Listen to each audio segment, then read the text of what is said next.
wateule, sisi ni wateule wa Mungu. Usijidharau mama, wewe ni wa thamani mbele za Mungu. Usijidharau mama, wewe ni wa thamani mbele za Mungu.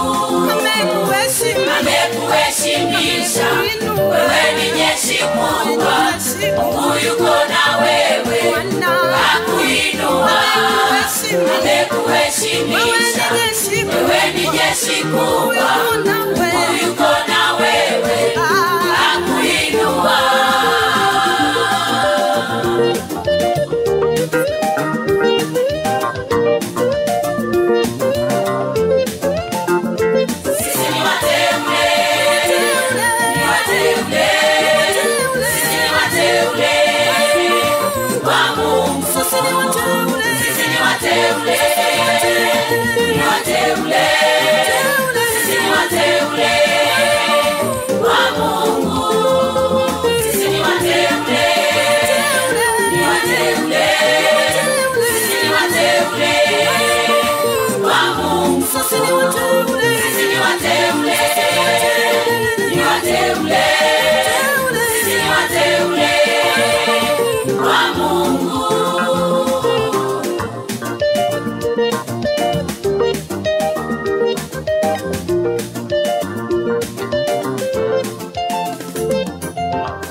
Ongeza tena makofi na vigelegele kwa Yesu. Wakati huu nipende kuchukua vijana karibuni.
Lakini walipomgeukia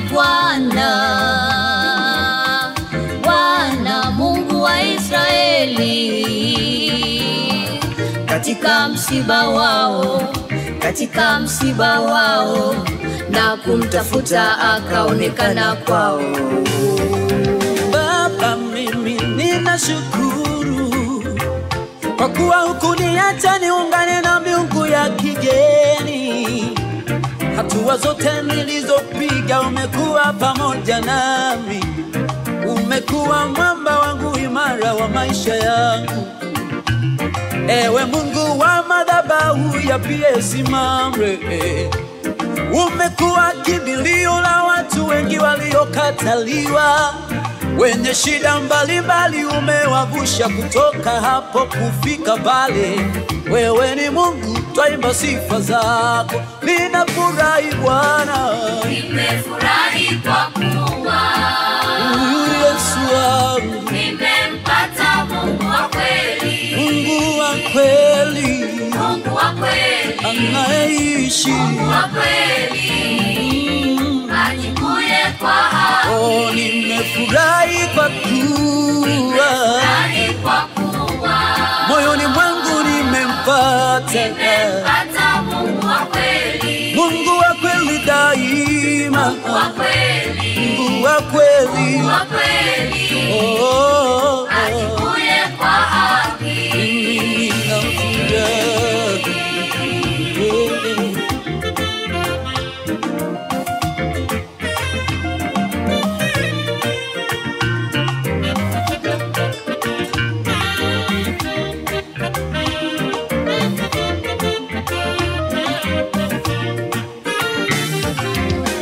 Sasa ninafurahi,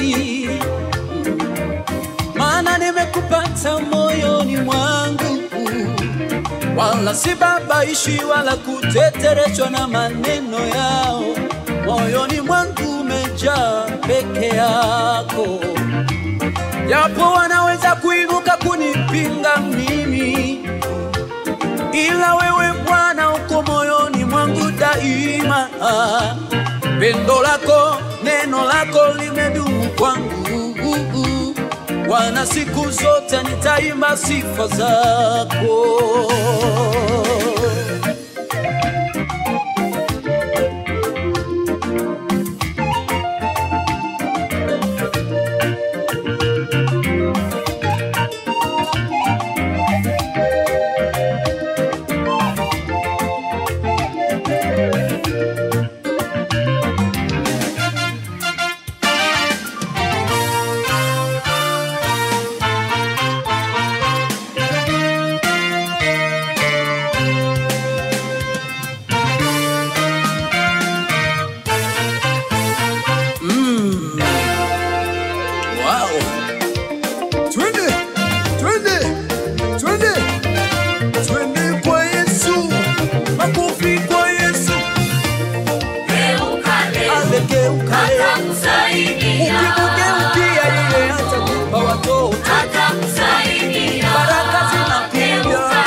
Na watoto mtapata, geuka leo, ale ale ale ale ale, hata mali mtapata. Hebu geuka kwa Yesu, Mungu wa madhabahu yake yasimame. Anaponya tena, anaponya huyo Mungu. Hebu geuka leo, wachana na matatizo yako, Yesu anaweza. Geuka leo, baraka ziko huku kwake. Hebu geuka leo, Mungu wa Nabii Esther anaponya tena, utajiri uko kwake.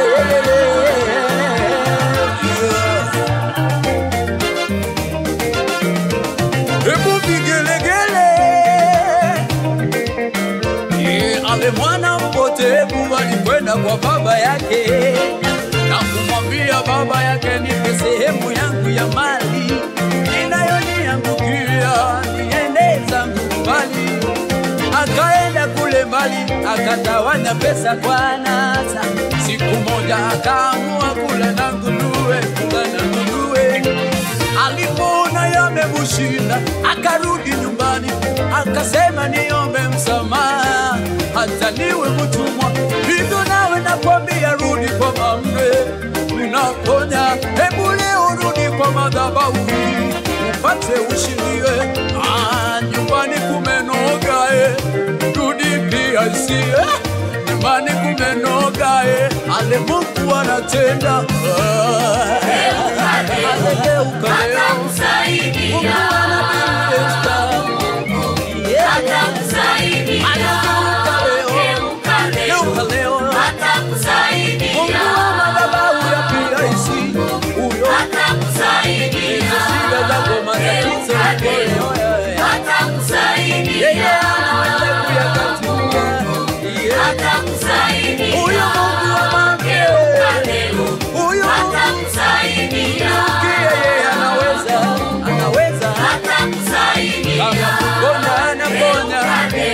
za ndoa anatoa, hali nazo anatoa, atakusaidia.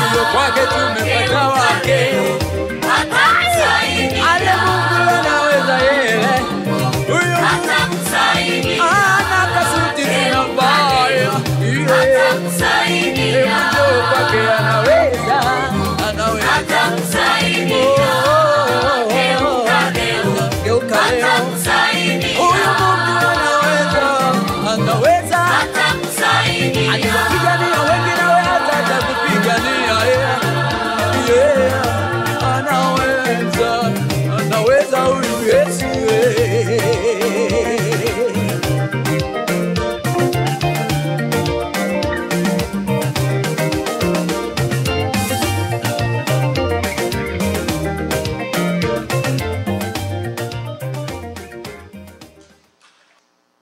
Amen. Mungu awabariki sana vijana.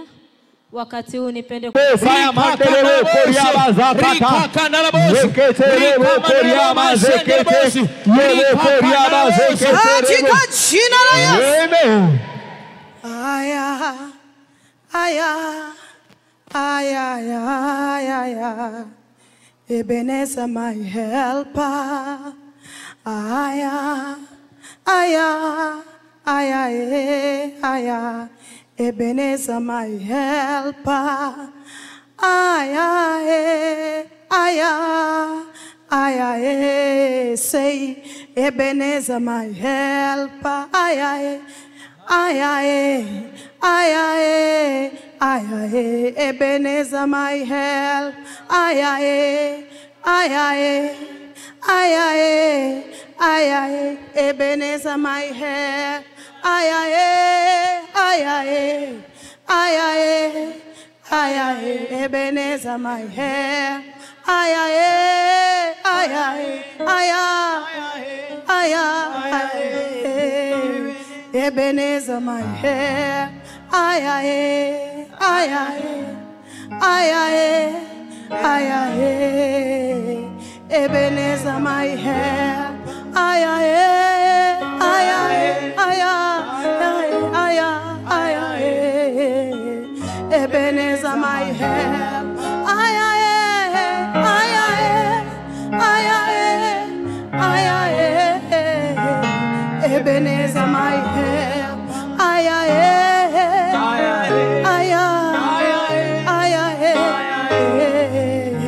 Ebenezer my help. Aya,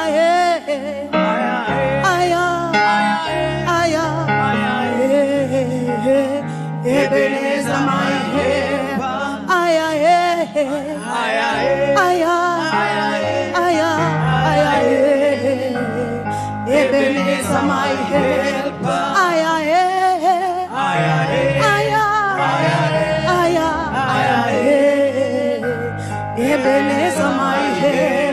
Aya,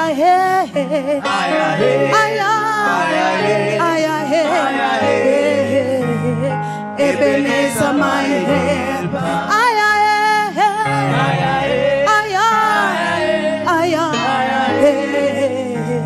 Ebenezer my help.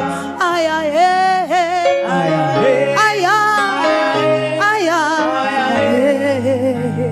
Ebenezer my help.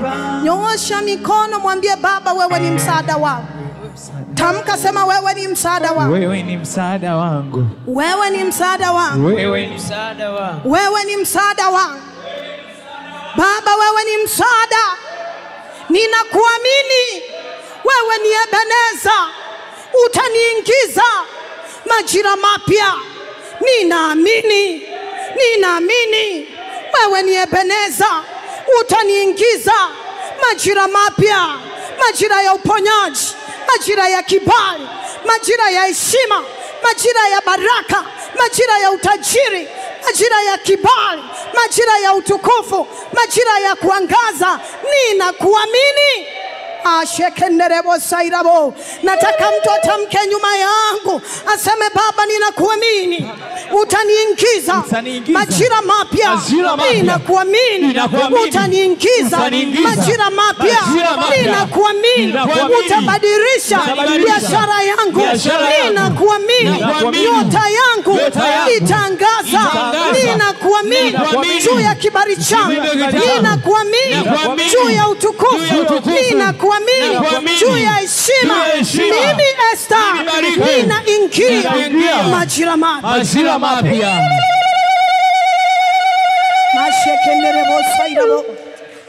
Anasema hivi kwenye ile Warumi 8:11, ikiwa roho yule aliyemfufua Yesu Kristo anakaa ndani yenu, basi ataiuisha na miili yenu iliyo katika hali ya kufa. Bwana Yesu asifiwe. Hauamini tu kuingia majira mapya. Sitaki mtu anayebadilisha mwezi anabaki kama alivyo. Badilisha mwezi, lakini uwe mirija yenye kusambaza taa, uwe baraka. Amini roho iliyomfufua Yesu Kristo itafufua hiyo biashara, itafufua nyota yako, itafufua afya yako, itafufua mambo yako. Haijalishi hali yoyote unayoipitia, inaenda kubadilika katika jina la Yesu. Uingie katika hayo majira, katika ulimwengu wa roho. Upige hatua katika ulimwengu wa roho. Ndoto zako ziwe na maana, mipango yako iwe ya maana. Chochote unachokifanya Bwana akithibitishe. Hiyo roho itanguliza ufufuo kwa jina la Yesu. Naona nyota yako inakombolewa. Naona nyota yako inakombolewa. Naona giza linaachia nyota yako. Naona hatima yako inakombolewa. Sijui kama kuna mtu ananielewa matamko haya. Huu ni mwisho wa mwezi, unakombolewa. Usiogope hali ulioiona. Jehova anakukomboa. Nasema nimekuja kwa nguvu ya manto. Nimekuja kwa nguvu ya upako. Nimetumwa kwa nguvu ya Roho Mtakatifu. Hizo madhabahu za kuzimu zilizomkwamisha baba yako, zilizomkwamisha mama yako, wewe hautakwama. Wewe hautashindwa. Wewe hautashikiliwa. Hilo giza lililowazuia, limemzuia dada yako asiolewe, limemzuia kaka yako asioe. Hilo giza lililozuia, kwa nguvu ya manto, kwa nguvu ya upako, anasema panga la Hazaeli likishindwa, panga la Yehu litamaliza. Panga la Yehu likishindwa, panga la Elisha litamaliza. Nasimama kama nabii Esther, nasema panga la Roho Mtakatifu litembee kushughulikia kesi za familia yenu. Muingie majira mapya. Baba yangu amesema niwaombe huu mwisho wa mwezi, Bwana akusukumie kwenye majira mapya. Hata kama huna mpango wa kuingia, upako ukusukume, neema ikusukume, kibali kikusukume.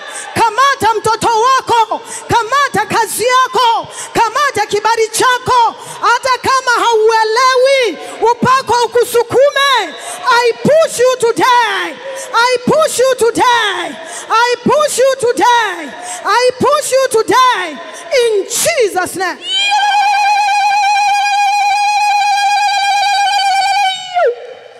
Unaweza, unaweza, unaweza Bwana. Unaweza, unaweza Bwana. Unaweza, unaweza Bwana. Unaweza, unaweza Bwana. Hallelujah. Unaweza, unaweza, unaweza Bwana. Imba wewe.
Weka mikono kichwani. Sema kichwa changu. Kichwa changu. Umekombolewa sasa. Umekombolewa sasa. Kichwa changu. Kichwa changu. Umekombolewa sasa. Umekombolewa sasa. Umekombolewa sasa. Umekombolewa sasa. Ninatia mafuta kichwa chako. Sema amina. Amen. Ninatia mafuta kichwa chako. I anoint your head by the Holy Spirit. I anoint your head by the Holy Spirit. By the mantle of God. By the mantle of God. By the mantle of God. By the anointing of God. And the prophetess of God. You are going to the new season. New season. New vision. New vision. Maono mapya. Maono mapya. Majira mapya. Katika jina la Yesu Kristo.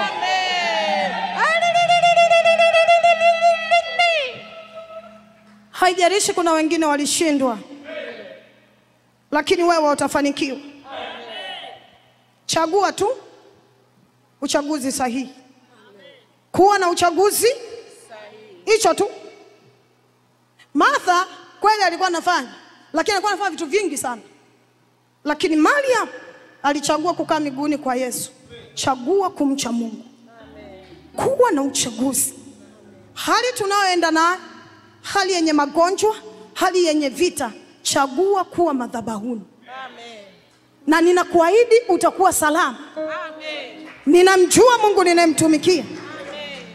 Ukisoma Kutoka sura ya 33, mwana wa nabii nisaidie.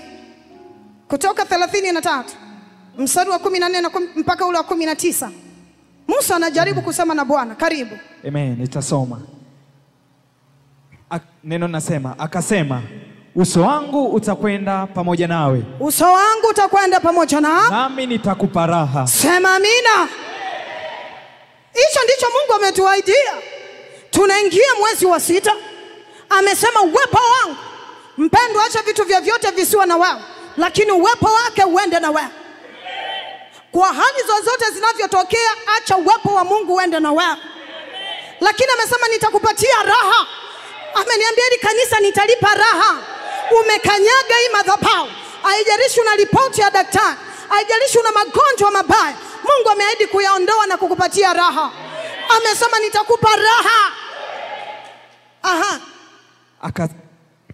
Akasema naye akamwambia, uso wako usipokwenda pamoja nami, usichukue kutoka hapa. Ndio maana nimekuambia Musa alielewa the benefit.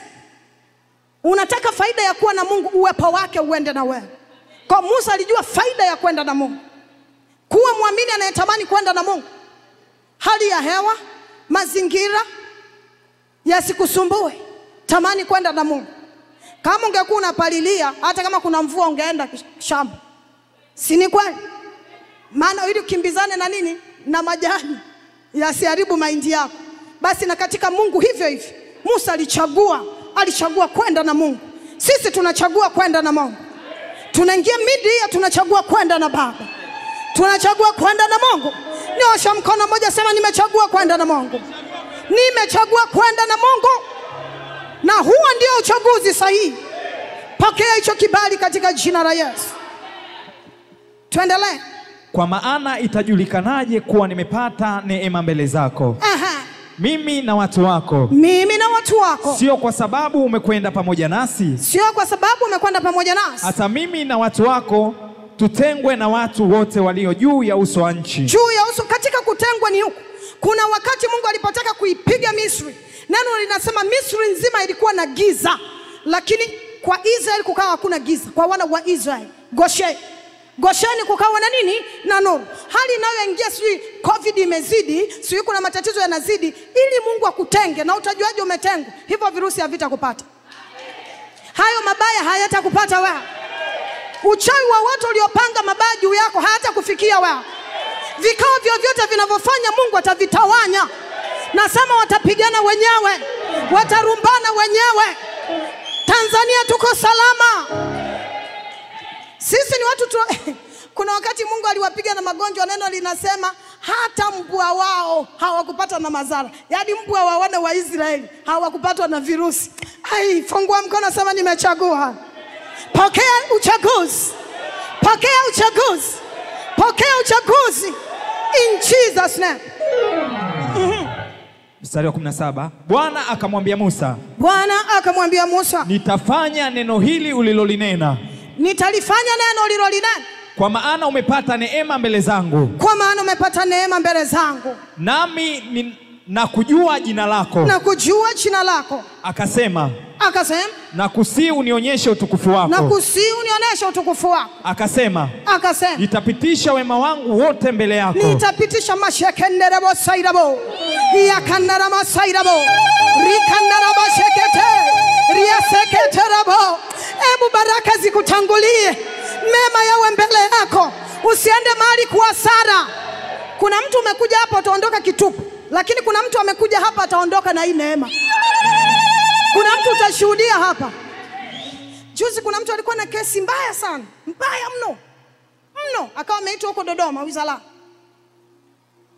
Amenifuata, niko pale kwenye mti. Mungu akaniambia usimuombee hapa, mwambie aje madhabahuni.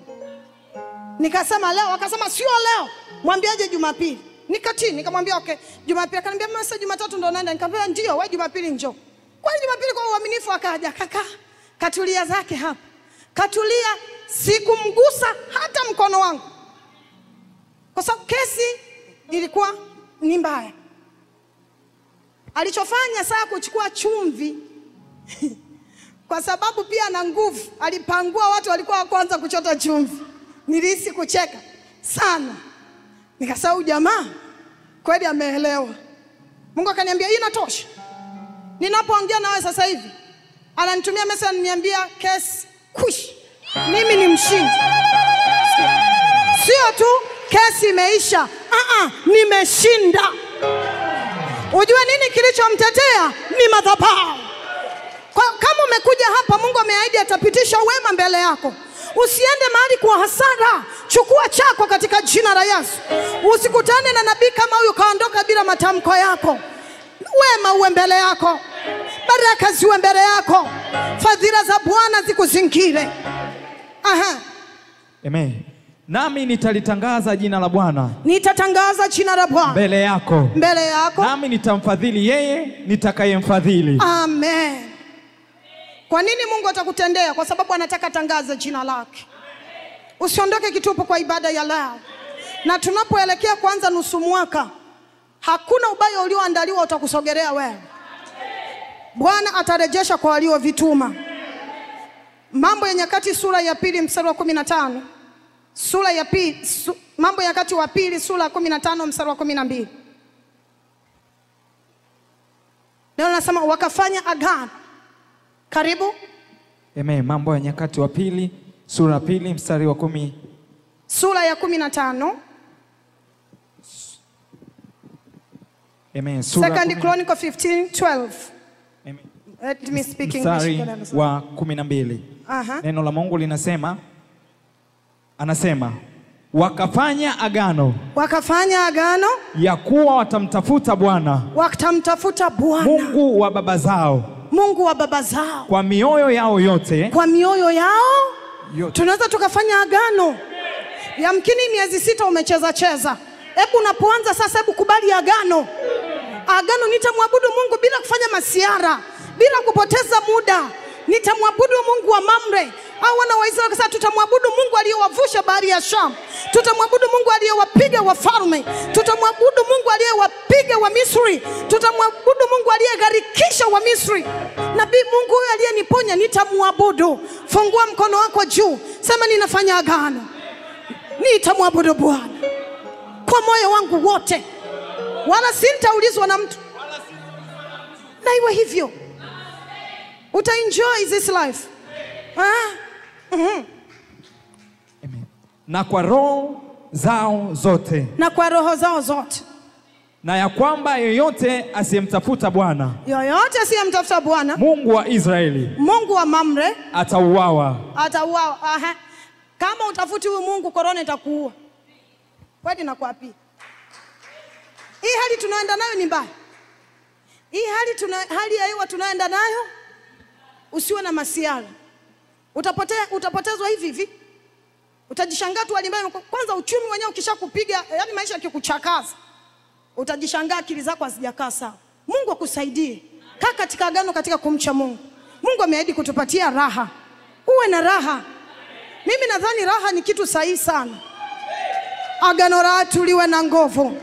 Baba, tunapouanza huu mwezi, siku ya Ijumaa nitakuwa nafunga matamko haya kuanzia saa 3 usiku. Jitahidi sana. Wewe tembea katika Mungu. Yoyote alienda na Mungu, Mungu hajawahi kumwacha. Ukisoma Mwanzo 24 mstari wa 1, Ibrahim Bwana akambarikia katika vitu vyote. Katika vitu. Ukirudi wa mstari ulikuwa unasoma kwenye Mambo ya Nyakati, walivyoahidi kumtafuta Bwana na Bwana akawa nao pande, anasema pande zote. Hebu naomba nisome. Amen. Mstari wa 15 anasema na Yuda wote wakifurahi kile kiapo, kwani wameapa kwa moyo wao wote. Kwa moyo wao wote. Na kumtafuta kwa mapenzi yao pia. Kwa mapenzi yao. Naye ameonekana kwao. Akaonekana. Kwanza waliapa, waliweka agano. Namba 2, mioyo yao ilikuwa tayari katika kumwabudu Bwana. Naye Bwana akawastarehesha pande zote. Bwana akawastarehesha pande. Ukizunguka huku sema raha. Kaskazini, kusini, mashariki, magharibi, huna haja ya kuhama mkoa. Mungu atakustarehesha kila upande. Atakustarehesha kila upande. Kuna mtu anasema napokea. Kuna mtu anasema napokea. Huna haja ya kukimbizana na mkoa. Kila upande ukiwa na Mungu, Mungu yuko popote pale. Ukiwa nawe atakuwa na wewe. Huna haja ya kukimbizana. Wapa biashara hazitoki. Akawastarehesha kila upande. Okay, alishawahi kustarehesha watu mpaka tumwamini? Ndio. Mwanzo 24 mstari wa 1. Nisome. Kwa hiyo utasema tu nitamwamini katika hilo. Alishawahi kumstarehesha Abraham. Amen. Mwanzo 24 mstari wa 1 anasema basi Ibrahim alikuwa mzee mwenye miaka mingi. Mzee mwenye miaka mingi. Na Bwana alikuwa amembarikia Ibrahim. Bwana alikuwa amembarikia Ibrahim katika vitu vyote. Katika vitu. Akawastarehesha pande. Katika vitu. Ikiwemo na magari, ikiwemo na nyumba, ikiwemo na mifugo, ikiwemo na ndoa, ikiwemo na watoto, ikiwemo na afya. Pokea neema. Pokea kustarehe. This month of June, we are going to the new season. We are going to the new season. Amashekendera wasaira. Yakandara wasaira. Sikia, liambie tatizo. Ueni subiri tu. Utakuta siko hapo. Mpatie Yesu makofi ya utukufu. Kaa chini dakika 2 nikupatie Bible study kidogo. Haya matamko naomba uje ukiwa unashuhudia Jumapili. Asante Yesu kwa wema wako. Asante Yesu kwa wema wako. Asante Yesu kwa wema wako.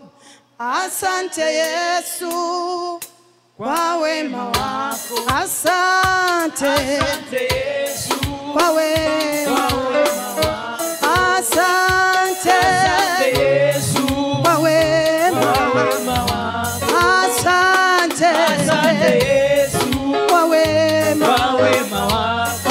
Asante Yesu kwa wema wako. Asante Baba. Nasema asante. Asante Yahweh. Nasema asante Baba. Asante Yesu kwa wema wako. Kwa wema wako Baba. Asante Yesu kwa wema wako. Asante Yesu. Asante Yesu. Umeahidi kutupa amani. Asante Yesu. Asante Yesu. Umeahidi kutupa raha. Asante Yesu. Asante Yesu. Nasema asante. Asante Yesu. Kwa wema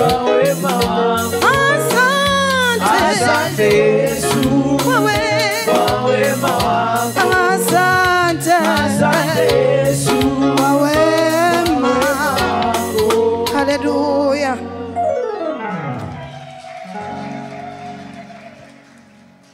Jumapili nilikuahidi, na kama vile ambavyo Baba amenipatia neema ya kutembea na ufunuo huu kwamba watu waogelee, na tunaogelea katika Roho Mtakatifu. Hebu kubali badiliko. Mwache Mungu akuvunje vunje.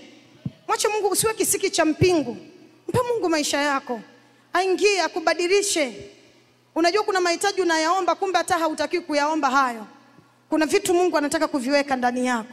Ndio maana anasema Roho mwenyewe hutuombea kwa kuugua kusikowezwa kutamka. Kwa hiyo ni jinsi gani siwezi kutamka? Ni kwa jinsi ya Roho Mtakatifu. Ndio maana ukianza tu nene moja, aya hata ujui nini maana ya aya, haujui. Sakandarabo, haujui. Yanayoendelea huko yeye ndio anayejua.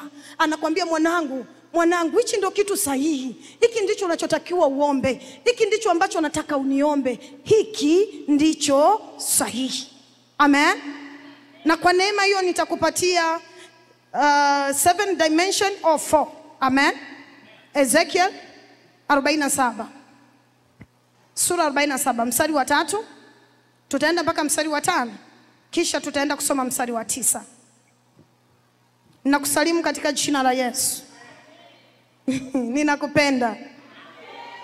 Kama we ni mara yako ya kwanza kufika hapa, basi jisikie uko nyumbani. Ezekiel sura ya 47 mstari wa 3 mpaka wa 5, kisha mstari wa 9. Na alipotoka yule mwenye uzi wa kupimia mkononi mwake kwenda mashariki, akapima diraa 1000, akanivusha maji yale. Maji akafika mpaka viwiko vya miguu.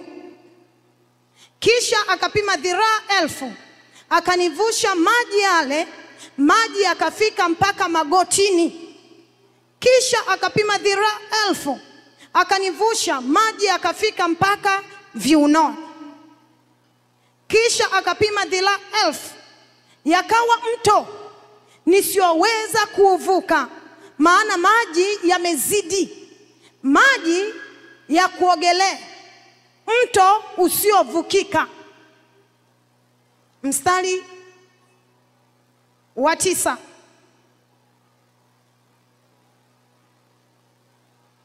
Tena itakuwa kila kiumbe hai kisogamanacho.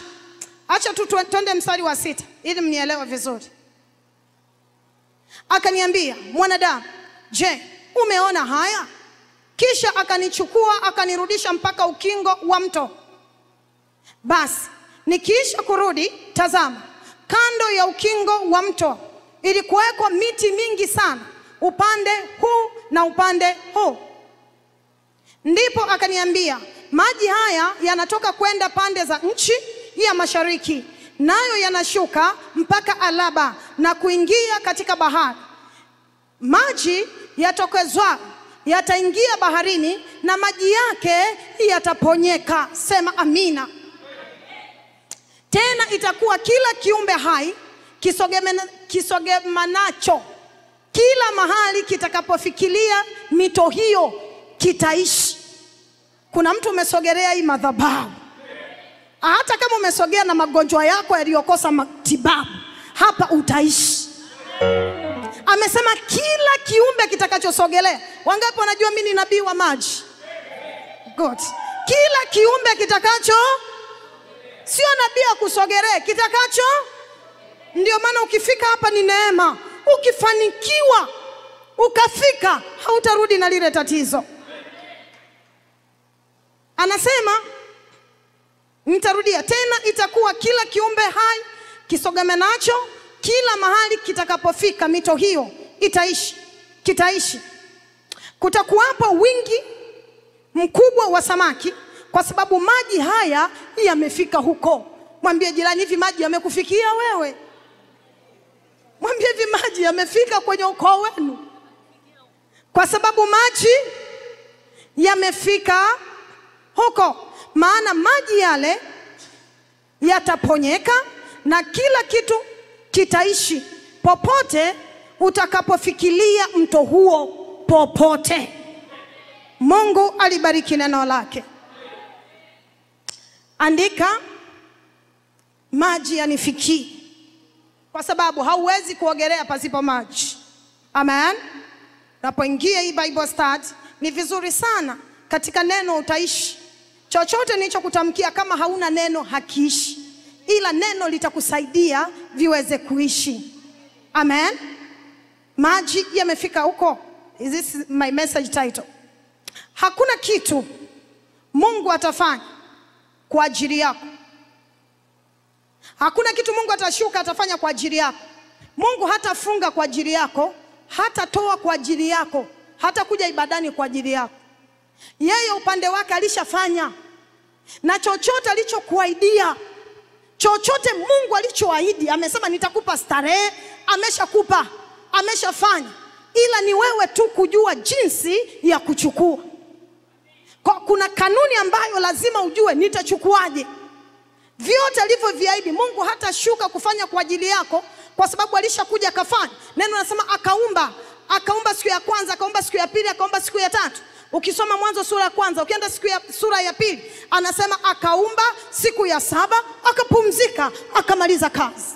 Kwa vyote alivyovifanya, chochote unachokiwaza, chochote unachokitafuta, ikiwemo uponyaji wako, ndoa yako, kufunguliwa tumbo, familia yako, maisha mazuri unayotaka, Mungu ameshakuwekea, ameshakupatia, ila kuna kanuni ya wewe kuvichukua, na utavichukua katika jina la Yesu.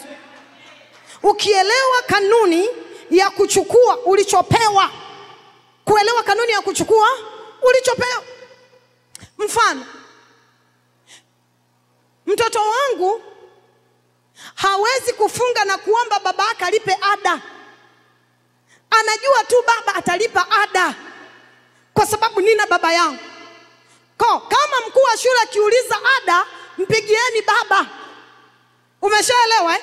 Mtoto huyu anajua kanuni ya kuchukua. Anajua tu baba yangu atalipa ada. Fahamu zetu zinatakiwa zijue kwamba baba yangu ataniponya, baba yangu atanibarikia. Ni msimu tu ninapita. Anasema kila jaribu lililowapata lina mlango wa kutokea. Pamoja na hayo, amewapa jaribu ambalo halipiti uwezo wenu, lakini pamoja na hayo atafanya mlango. No matter unapitia jaribu gani, iwe ni magonjwa, kukataliwa, kunuka kama Lazaro, kuachwa na kila mtu, lakini unahitaji neema ya Roho Mtakatifu kuelewa jinsi ya kuchukua. Yani mtoto kujua baba ameshanipatia. Ukijua baba ameshanipatia, chochote unachohitaji kwa Mungu, Mungu ameshavifanya. Roho Mtakatifu akufungue macho ya roho. Roho Mtakatifu afungue macho yako, yaone jinsi ya kuchukua. Samueli wa pili sura ya 14 mstari wa 14 anasema Mungu haondoi maisha. Kwa maneno mengine, kwa nini nasema hivyo? Mungu hana upendeleo. Ni wewe tu kujua kanuni ya kuchukua alichokupatia. Nyakati wa pili 19 mstari wa 7 anasema kwa Bwana Mungu wetu hakuna upendeleo. Kwa usiseme kwamba kuna watu Mungu amewapendelea, kuna wengine tunateseka. Ukiamua kuteseka ni uchaguzi ulioufanya. Ni mambo mengi ulioamua kuyachagua. Lakini ukiwa na uchaguzi, ukielewa tu neno lake, anasema muamini Mungu akuthibitishe, muamini nabii ufanikiwe. Ina maana mafanikio yangu yako kwenye mikono ya nabii. Ni uchaguzi wa akili zako kuamua kwamba lolote atakalo nitamkia litatendeka katika jina la Yesu. Lolote atakalo lisema litafanyika katika jina la Yesu. Maana amesema mafanikio, muamini, amejiweka kando, niamini nikuthibitishe, kisha muamini nabii. Kwa namba 1, kama vile wana wa Israeli walivyofanya agano, tutamcha Mungu. Namba 2, muamini nabii wake akufanikishe. Kwa kama ameweka neema, baraka katika mikono ya huyo nabii, kwa lazima uwe na uchaguzi wa kuwa na nabii. Uchaguzi. Hii miezi 6 iliyobakia, Mungu wangu akupatie ulichokitafuta. Matendo ya Mitume 10:34, tuko Bible study, kwa ni vizuri ukaandika. Anasema Mungu kwa kuwa Mungu yeye hana upendeleo. Mungu hapendelee. Warumi sura ya 2 mstari wa 11 anasema kwake hakuna upendeleo. Petro wa 2 sura ya 1 mstari wa 17 Mungu anasema alipata neema, alipata na heshima. Ndugu, kama Mungu hakumwanoint Yuda mafuta tangu tumboni kwa mama yake kama msaliti, mimi tangu nimesoma Bible hakuna mahali pameniambia kwamba Yuda alitiwa mafuta kama msaliti, na kwamba we mwanamke nimekupa huyo mtoto kwa tumboni kwako ni msaliti. Hakuna mahali. Kwa ilikuwa ni uchaguzi, kikawa chombo cha usaliti. Hakuna mtu, ndio maana nasema Mungu hana upendeleo. Hakuna mtu ambaye ameumbwa kama msaliti, ila ni Yuda aliachia mlango wake wazi, akawa tayari kutumiwa na shetani, kisha akajipata amekuwa msaliti. Na David akaachia mlango wake wazi, akajipata analinda mifugo ya babake, akajipata mafuta amemtafuta kama mfalme. Tuna watu wawili tofauti, wote Mungu hajampendelea David, hajampendelea Yuda. Unajua anaposema nimemwona David mtumishi wangu ambaye nimempaka mafuta, ina maana Mungu alikuwa katika kutafuta. Siku zote Mungu anatafuta. Mungu ni mtafutaji, anatafuta chombo ili akibariki. Ukiwa kwa hii Bible study, elewa hiyo siri ya Mungu. Anasema nimemwona Daudi mtumishi wangu ambaye nimempaka mafuta kichwani pake. Nimemuona. Okay. Kwa umemuona alikuwa wapi? Luka 22 mstari wa 3. Luka 22 mstari wa 3. Thank you Lord. Neno la Mungu linasema shetani akamwingia Yuda aitwa Iskariot. Kwa hapa tumeelewa kwamba Yuda hakutoka mbinguni kwenye tumbo la mamake akiwa na shetani. Usiishi maisha ukahisi kwamba shetani ndio ambaye ameleta uonevu sana kwenye maisha yako. Kubali wewe kutengeneza badiliko kati yako, maisha yako na Mungu. Amen. Fanya tu maamuzi. Kwa shetani alimwingia Yuda hapa duniani. Hizo mambo hazikuwa mbinguni. Umefanya uchaguzi gani? Umekuwa chombo cha aina gani? Mungu hana utani. Mungu hana michezo. Juzi nikasema God is too big to play a game. Hana michezo. Ndio maana nisema Sara unacheka nini? Huu sio mchezo. Ameingia Mamre kwenye Mwanzo 18, sura 18 Mwanzo kuanzia mstari wa 1. Anasema majira kama haya nitamrudia Sara. Abraham ninawapatia mtoto. Sara anacheka. Mungu akasema mimi sifanyi mchezo. Chochote nilichokisema hapa Mamre kitatendeka. Na iwe hivyo kwenye maisha yako. Wewe ni mbarikiwa. Na maisha yako hayatakuwa ya kupoteza muda. Na baraka zishuke katika mikono yako. Kuwa chombo faida mbele za Mungu. Timotheo wa 2 sura ya 2 mstari wa 20. Katika nyumba kubwa havimo vyombo vya dhahabu tu, viko na vyombo vya miti vyenye heshima na visivyo na heshima. Kwa hapo ukimwangalia Yuda unaona kabisa hiki ni chombo kisicho na heshima, lakini ukimwangalia David unaona hiki ni chombo chenye heshima. Ndio maana Samuel hakutoka huko akiwa na wazo la kumtia mafuta David. Yeye alitoka huko akiwa amebeba tu mafuta. Alichofanya ni kukitafuta chombo. Utafutwa kwa ibada hii. Ukisoma Nyakati wa kwanza sura 17 mstari wa 9, anasema tena nitawaagiza watu wangu. Nitawaagiza watu wangu. Na nipatie mstari wa 9. Nyakati wa kwanza. Karibu. Amen. Nyakati wa kwanza 17 mstari wa 9 anasema tena nitawaingiza watu wangu Israeli mahali, nami nitawapanda wapate kukaa mahali pao wenyewe. Wakae mahali pao wenyewe. Wasiondolewe tena. Wala wana wa uovu hawatawatesa tena. Kachi. Wala mwana wa uovu. Even demons. Hizi pepo hazijaruhusiwa kukugusa. Wana wa Mungu ni kufungue macho ya roho. Kuna watu hawaumwi kabisa. Kweli ni vizuri kuumwa ukapona ukaombewa, ukatibiwa na ukapona. Lakini ni vizuri zaidi usipoumwa. Kuna mtu anasema nani? Ni vizuri zaidi usipo. Neno nasema akawapanda na hakuna wa kuang'oa. Wewe ni pando. Wewe ni sadaka ya Baba. Hauko hapa duniani kibahati mbaya. Hauko hapa duniani wachawi wa kucheze. Hauko hapa duniani watu wacheze na tumbo lako la uzazi na watoto wako. No. Sijui kansa imekula maisha yako, wamekata leo mguu, wamekata leo titi. Ninakemea katika jina la Yesu. Mungu akupande katika jina la Yesu. Unakuta mtu anaishi mpaka anatoa funza. Kwa nini uteseke? Mungu amekupanda. Jijue wewe ni chombo cha heshima.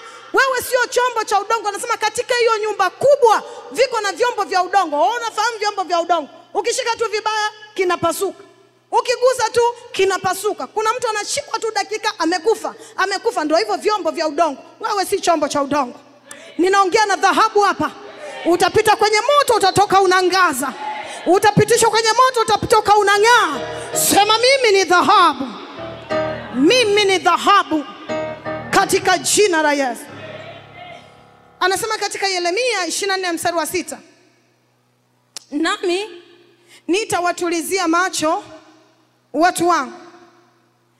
Nitapandwaje? Itakuwaje nabii? Namba 1. Tambua Mungu anajua address mpaka ya nyumba yako. Yaani Mungu ana anwani yako. Kwa njia ya kupandwa ni sadaka na maombi. Kumbuka tumeongea tuko katika habari ya mito. Amen. Anasema katika ile Matendo ya Mitume sura ya 10 mstari wa 31, anamwambia Cornelio, nenda katika ile njia itwayo Nyofu. Nenda, kuna mtu utamkuta huko. Kamtoe Petro. Anajua mpaka alipo. Ninachotaka kusema kwamba Mungu anakujua. Mungu anakujua mpendwa. Wala hajakuacha uteseke, wala hauko peke yako. Kuna mtu anakuambia unajua sasa baba umeniacha, unajua uko wapi baba, uko wapi? Una haja kumuuliza uko wapi? Yuko hapa hapa, yuko na wewe. Anajua unayoyapitia. Anajua mawazo yako. Wewe ndio hujui mawazo yake, ila anajua mawazo yako. Kwa issue ukijua kwamba kuna mtu anajua mpaka address ya nyumba yako. Naomba nisome. Amen. Matendo ya Mitume 10. Asante. Akasema Cornelio, kuomba kwako kumesikiwa na sadaka zako zimekumbukwa mbele za Mungu. Namba 1, maombi. Namba 2, sadaka. Be a man of prayer. Be a giver. Amen. Number 1, a man of prayer. Number 2, be a giver. Ukiwa mtoaji, ukiwa muombaji, ndugu, Mungu atafahamu mpaka uko Mbokomo. Atajua kokote. Kama alijua mimi, wewe ungejua mimi alikonitoa wewe. Mgeukie mwanzo mwambie kaa vizuri na mimi saizi. Kwa sababu wakati unakuja itabidi ununue kingamuzi ndio unione. Mwambie kaa vizuri na mimi. Wakati unakuja utashangaa unaniona tu kwenye CNN, na maana lazima ulipie, utaangalia TV hivi. Mwambie vizuri akusikie. Mwambie akuelewe vizuri. Ninamwelewa huyu Mungu. Anafahamu kokote, haijalishi kwa kwenu hata magari hayafiki, atakutoa huko. Mahali alikonitoa mimi hata ndege zilikuwa hazifiki. Bwana Yesu asifiwe. Lakini aliponitoa uwanja umekuwa pale kwetu. Pale nilipozaliwa. Anajua hapa kuna mwanangu hapa. Anahitaji starehe. Nilimwahidi starehe. Nilimwahidi raha. Bwana Yesu asifiwe. Yaani anajua. Wakati mwingine mamangu ukiongea naye kwa simu kuna jina kiniita, yaani ukisikia Kiruga unaweza ukacheka. Anaitaga kamti fulani hivi kwa sababu alinizaa hapo. Yaani ni mahali, yaani gari ukisimamisha kwenye yako kamti mpaka likuone linaenda Vwawa Tunduma. Sasa akipokea tu simu yangu kuna jina ananiitaga hivyo. Ndio utajua, yaani ananikumbusha kule Mungu amenitoa. Anajua anwani ya nyumbani kwenu. Atamkomboa mpaka baba yako. Atakomboa mpaka dada zako. Kwa sadaka zako watakombolea. Kwa maombi yako watakombolea. Kwa ibada yako watakombolea. Ninamjua huyu Mungu. Ataenda atawatafuta. Ataenda atawatafuta. Mungu akutoe kwenye hivyo vichaka. Upako ukutoe kwenye hivyo vichaka. Neema ikutoe kwenye hivyo vichaka. Aliyenitafuta mimi atakutafuta na wewe. Aliyenitafuta mimi atamtafuta na ndugu yako. Atawatoa katika jina la Yesu. Atawatoa kwa damu ya Yesu. Ai, mwambie kaa vizuri na mimi. Wakati unakuja utaniona CNN. Kaa chini. Haelewi huyu. Haelewi, anakuchukulia poa saizi. Mwambie unaelewa. Mungu amesema atanitulizia macho. Naomba endelea kusoma. Amen. Kornelio akasema, Kornelio, kuomba kwako kumesikiwa na sadaka zako zimekumbukwa mbele za Mungu. Basi tuma watu kwenda Yafa, ukamuite Simoni aitwaye Petro, anakaa katika nyumba ya Simioni. Umfuate nani? Simioni aitwaye Petro. Unaweza kaweka jina lako. Unaweza kaweka jina lako hapo. Ujue kuna mahali Mungu atakuchomoa mpaka ndugu zako watakususpect. Kuna jinsi upako utakutoa kwenye hao mapango mpaka ndugu zako watakususpect. Yaani vile utajitokeza watasema alienda kwa mganga, maana wanajua tu waganga ndo wana kila kitu. Utasema nimekutana na Mungu. Umekutana na Mungu. Mungu wangu akutane na maisha yako. Anajua mpaka jina lako. Anajua vile alivyo. Hakika mbingu zikutambue leo. Mbingu zikutambue katika jina la Yesu. Nitapandwaje? Mtu aliyepanda. Namba 3. Tutaingia katika ile mito. Bwana Yesu asifiwe. Wakorintho wa kwanza sura ya 7 mstari wa 23. Anasema msiwe watumwa, mlinunuliwa kwa damu ya thamani sana. Huwezi kupandwa kama bado unakaa katika kongwa la utumwa. Ndio maana nikasema mpe Yesu maisha yako. Usijidharau. Wewe ni wa thamani. Kwa jua mimi nimepatikana kwa njia ya sadaka. Anasema kwenye Wakorintho wa kwanza sura ya 6 mstari wa 20, ninyi mlinunuliwa kwa damu ya thamani. Yaani unapotembea, acha kuangalia maisha yamekupiga. Angalia wewe ulinunuliwa. Yaani wewe sio bidhaa iliyopatikana tu. Wewe ulinunuliwa. Acha watu wengine wakudharau. Kesho watakuheshimu. Tambua tu wewe ulinunuliwa. Luka 22:39.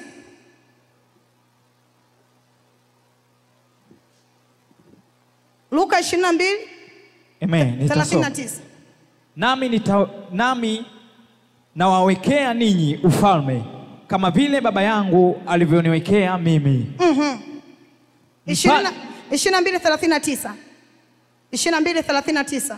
Akatoka akaenda pamoja mlima wa Mizeituni, kama ilivyokuwa desturi. Kuwa na desturi, kuwa na tabia katika kumcha Mungu. Kumcha Mungu kwako iwe ni tabia. Bwana Yesu asifiwe. Kuna mtu ametoka hapa. Yule mtoto ana kesi ninaiona kwenye tumbo lake, ambayo hajapata matibabu popote. Kwa hiyo arudi popote alipo. Ambia mtu sijapatikana bure. Nimepatikana kwa thamani. Unaweza kumwambia mwenzio sijapatikana bure. Kuanzia leo ni heshimu. Wewe ni sadaka. Bwana Yesu asifiwe. Wewe ni sadaka ambayo Bwana ameiona kwenye Zaburi 89 mstari wa 20. Nimemwona David mtumishi wangu, nimemtia mafuta. Amen. Mito hii ni aina gani ambayo Mungu anaweza kaileta kwako? Namba 1, katika kuwajibika. David alikuwa na desturi ya uwajibikaji. Mtu yeyote asiyewajibika hawezi kupata chochote. Wengi hawapendi kuwajibika. Na Mungu hawezi akaenda katubu kwa ajili yako. Hii ni kuwajibika namba 1. Maisha ya toba. Kuna mito ya rehema, ya uponyaji, haiwezi kukufikia kwa sababu umekosa toba. Sasa huwezi kumwambia Mungu awajibike kwa ajili yako aje atubu. Ni mara moja tu Yesu alisema hawajui watendao uwasamehe. Hajarudia tena, si ndio? Kwa sasa hivi katika maisha unayoishi, mpe Mungu nafasi kuwa na toba. Yohana wa kwanza sura ya kwanza mstari wa 9, tukiziungama dhambi zetu Mungu ni mwaminifu atatusamehe. Tukiziungama, sio yeye aziungama. Wakorintho wa pili sura ya 4 mstari wa 4. Anasema Mungu wa dunia hii amewapofusha macho. Kwa kuna mtu unakuta hana toba kwa sababu yeye ni kipofu, wala badiliki kwa sababu yeye ni kipofu. Wafalme wa pili sura ya 13 mstari wa 16. Elisha anaambiwa kama unahitaji ushindi, wajibika wewe mwenyewe. Awajibike kufanyaje? Shika mkono wako. Wangapi ulikuwa hapo Jumapili? Shika mkono wako. Anza kuwajibika. Piga. Anapiga mara ya kwanza, mara ya pili, mara ya tatu anaacha. Neno nasema akafa. Mfalme akamkasirikia. Kilichofanya kasirika kwa sababu amemwona anakufa huyu. Ndio maana nakuta manabii ni wakali, kwa sababu anakuona kabisa unaenda shimoni wewe. Tabia zako, hakuna anayeweza kukusemesha, hakuna anayeweza kukuonya, hakuna anayeweza kuongea na wewe. Yaani ukiwa na maamuzi yako ni maamuzi yako. No, tukiwa kwa Yesu kubali kurekebishika. Kama kweli umeokoka, ukiwa kwa Yesu kubali kusikiliza, kubali kurekebishika. Ndio maana mfalme akamwambia ungepiga mara 5. Double grace. Amen. Double. Alionekana kama mfalme tu, lakini kumbe ndani ana vision, kumbe ndani ana maono, kumbe ndani ni nabii. Mtu yoyote Mungu anayekupa Mungu, mshukuru Mungu kwa ajili ya mtu huyu. Mtu yoyote anayefanikiwa kukusemesha hata kukukosoa, mshukuru Mungu kwa ajili ya mtu huyo. Usimlaumu na kumpuuza. Mshukuru, kwa sababu kesho ukiwa bora, wewe ndio utafaidika, sio yeye. Kesho ukiwa bora, wewe ndio utafaidika. Yeye afaidiki na chochote.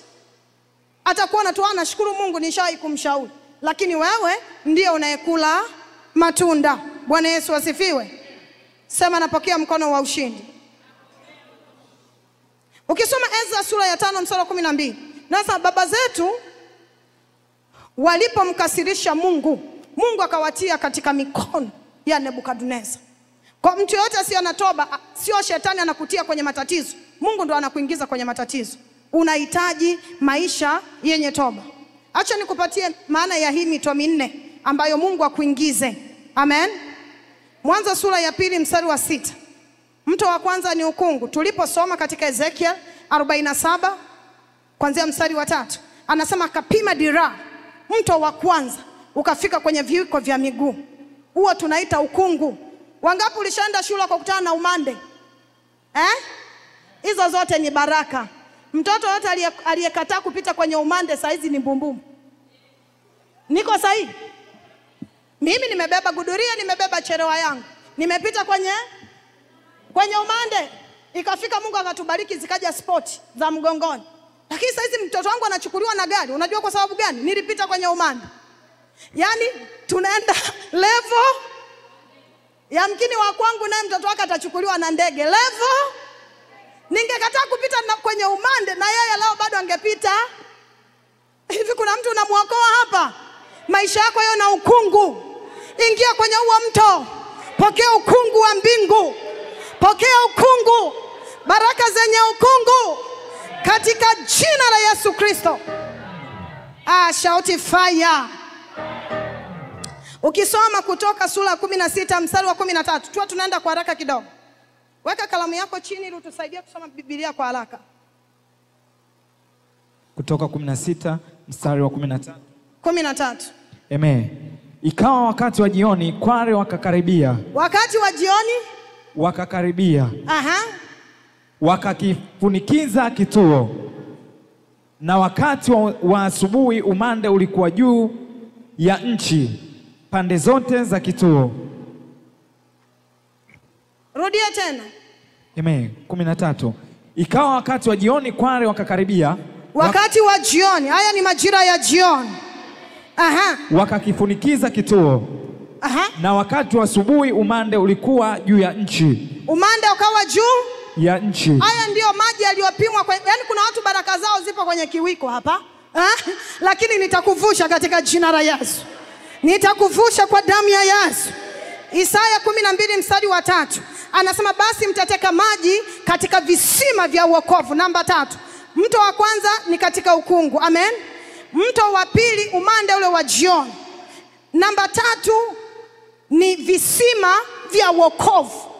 Mtateka maji. Kuna baraka, unaweza ukafika hapa unateka baraka yako. Hicho ni kisima cha wokovu. Kutana na hii madhabahu katika jina la Yesu. Namba 4 ni mvua. Isaya 55 mstari wa 10. Anasema kama mvua ishukavyo toka mbinguni, hairudi mpaka ioteshe. Hebu kutana na huo mto. Kutana na huo mto. Baraka zako ziote. Baraka ziote.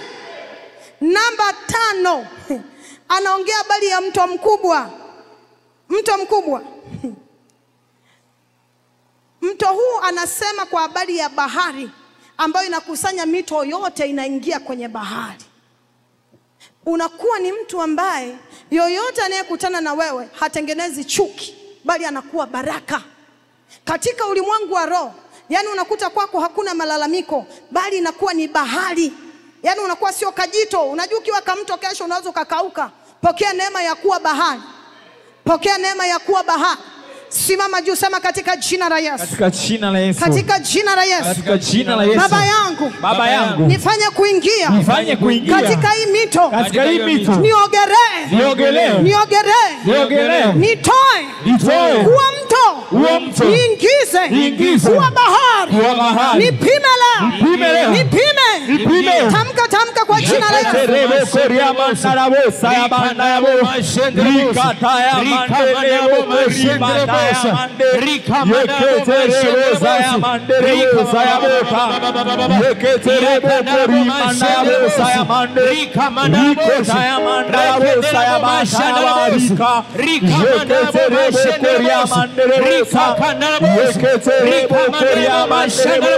Katika jina la Yesu.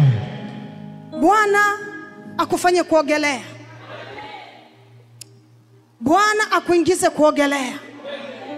Ingia katika hiyo mito. Kuna mtu una shida kwenye kitovu chako. Kitovu chenyewe hakiumi. Pembeni, upande wa kulia pembeni, yani kwenye kitovu lakini pembeni, kitovu hakiumi. Kuna maumivu unayasikia mpaka kama uvimbe. Yani unahisi kama kuna kitu. Njoo nikusaidie dakika moja. Wakuabudiwa, wakuheshimiwa ni wewe. Asante mwaminifu. Nilete yule mtoto niliyemuita. Wastahili heshima zote.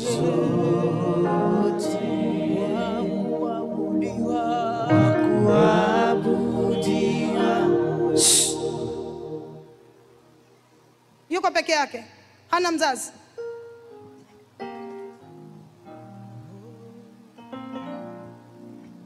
Mtoto moyo wake una shida gani? Huyu mtoto ana shida ya mapigo ya moyo, yanaenda resi. Mapigo ya moyo yanaenda haraka. Nimekuuliza moyo una shida gani, si ndio? Ndio. Na ulikuwa unaondoka na mtoto? Tunatoka mbali sana, mtumishi wa Mungu. Mimi na wewe ndo nimewahi kanisani. Wewe na huyu si ndo tumewahi kanisani. Nimetoka saa 8. Umefika hapa saa 8? Nimetoka kwangu saa 8. Unatoka wapi? Sanya Juu. Sawa, Sanya Juu. Kama ungeambiwa daktari saizi anamfanyia operation yuko hapa, usingekaa mpaka asubuhi? Ningekaa. Wachaga naweza kuwasaidia. Amen. Msiache ndugu zenu wakafa hivi hivi. Mungu yuko. Kwani mimi nimekaa na huyu mtoto? Mimi nimekaa na huyu mtoto? Kwa nini nisiseme figo? Kwa nini nisiseme? Kwa nini niseme kichwa, figo? Kwa nini niseme moyo? Sio mimi. Mungu anataka msaidie. Amen. Sasa mkifika kwa manabii msiwapreshe. Tunaelewana eh? Yaani usimpreshe nabii. Kwa sababu daktari hutampreshe. Utasubiri chochote atakachokuambia. Utapitisha mpaka fomu mtaani. Lakini shetani ameshika fahamu zetu. Tukifika kwa Mungu tunataka tuende vile tunavyotaka. Na kaa mbali. Ukiambiwa atakufa. Tatizo limeanza kwenye moyo. Kisha linakuja kuzalisha kwenye tumbo. Kwa tumbo zako unaona zinakuwa kubwa hivi. Na tatizo la ini na figo. Nilivyosema itwe kule, nimesema kuna mtoto ametoka naona tatizo la nini? Tumbo ndani. Anaposogea hapa, Mungu ananiambia tatizo lilianza kwenye nini? Moyo. Lakini Mungu ameniambia nikuite nikwambie huyu mtoto anapona. Amen. Neno la Mungu limesema kila atakayesogelea ataishi. Na sintakubali aondoke nikijua kabisa atakufa kwa sababu hajawekewa mkono wa nabii. Kwa sababu nitakwambia ni hila za kichawi. Hata ukitafuta fedha, uende kwa madaktari, unatafuta jinsi ya kumtibu, unakosa. Unabaki kutafuta msaada. Yaani kuna kitu kimeingia kukataliwa. Yaani unapozidi kumtibu ndivyo ambavyo unakosa hata msaada. Uko tu mwenyewe, unakosa wa kukusaidia. Ndio, ni kweli. Umenielewa? Ndio nabii. Nipe maji ya upako. Kisha Jumapili ataingia pura Bethsaida. Kwa ataanza na maji ya upako. Kila siku usiku wanywe. Sawa mama? Atakojoa hizo sumu. Malaika watakuja watarekebisha moyo wake. Jumapili niletee nimfanyie ukombozi wa kumuingiza kwenye hiyo mito. Asante Roho Mtakatifu. Unaweza, unaweza, unaweza Bwana. Unaweza, unaweza Bwana. Unaweza Bwana. Unaweza Bwana. Haleluya. Unaweza, unaweza Bwana. Yesu unaponya. Unaponya. Yesu, Yesu unaponya. Yesu unaponya Bwana. Haleluya. Unaponya. Unaponya Bwana. Mtoto uishi. Amen. Katika jina la Yesu. Amen. Katika jina la Yesu. Asante kwa kuwa wewe Mungu unanisikia. Asante kwa kuwa umeponya wengi kwa hii madhabahu. Na mtoto huyu anaenda kuwa mmoja wapo. Amen. Amen. Anywa malize. Nenda. Mpe atakazo kunywa usiku. Mpaka Jumapili. Kisha nitamuingiza. Mwelekeze nitakapomuingiza. Yuko huru. Njoo. Nikimaliza hapa utaniona. Na huyu hapa. Sintaongea hapa. Sawa? Kwa bakini hapo hapo. Njoo. Unaweza, unaweza. Kuna mtu una shida ya jino. Jino upande wa kushoto. Naomba ampe maelekezo mama nisaidie kufanya hiyo. Mpe maelekezo vizuri sana mama yangu.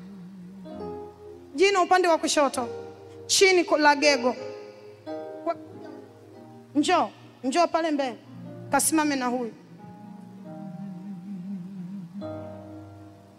Utabakia Mungu, utabakia Mungu, utabakia Mungu wauweza. Utabakia Mungu, utabakia Mungu, utabakia Mungu wauweza. Utabakia Mungu, utabakia Mungu, utabakia Mungu.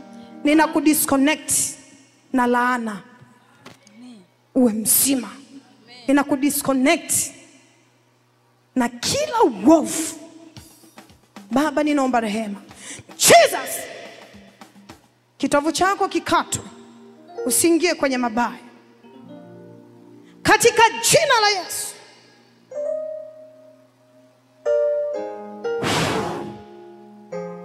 Ujibuye ya sirini ndani mwangu. Ugangae moyo wangu haulinganishwi. Yuko na nani huyu?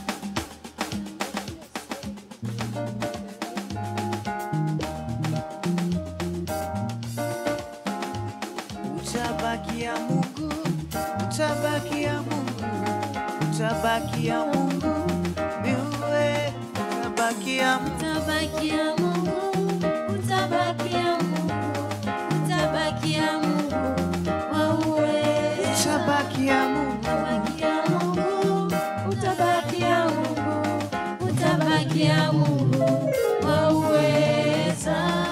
utabakia Mungu, utabakia. Naomba maji ya upako chupa 2. Ponyaji, shikaneni mikono. Hilo jino kilitoa litatoa damu nyingi sana. Alafu litaleta shida kwenye mishipa. Kwa acha tumwache Mungu atangulie kwenye kila kitu. Lakini ninatabiri uzima.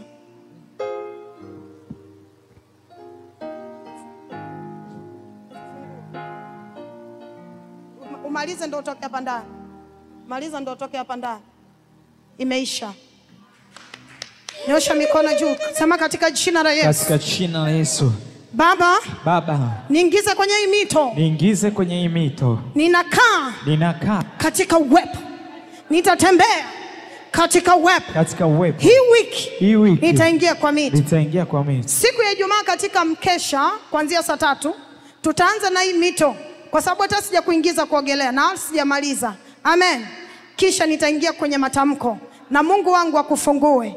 Shika sadaka yako. Ulipopanda sadaka. Utatamka maneno hayo pamoja na mimi. Haijalishi vyovyote vile. Amen. Tamka maneno.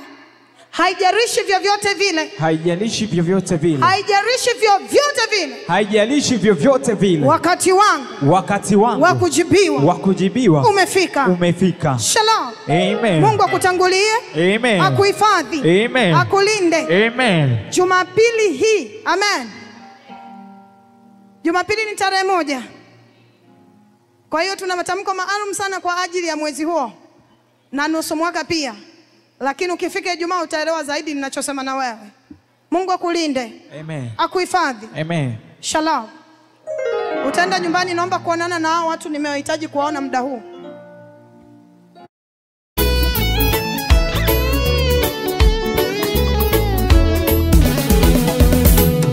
Tunakumbuka ulikotutoa Baba. Tunakumbuka ulivyotupigania. Si kwa ujanja wetu, ni kwa neema.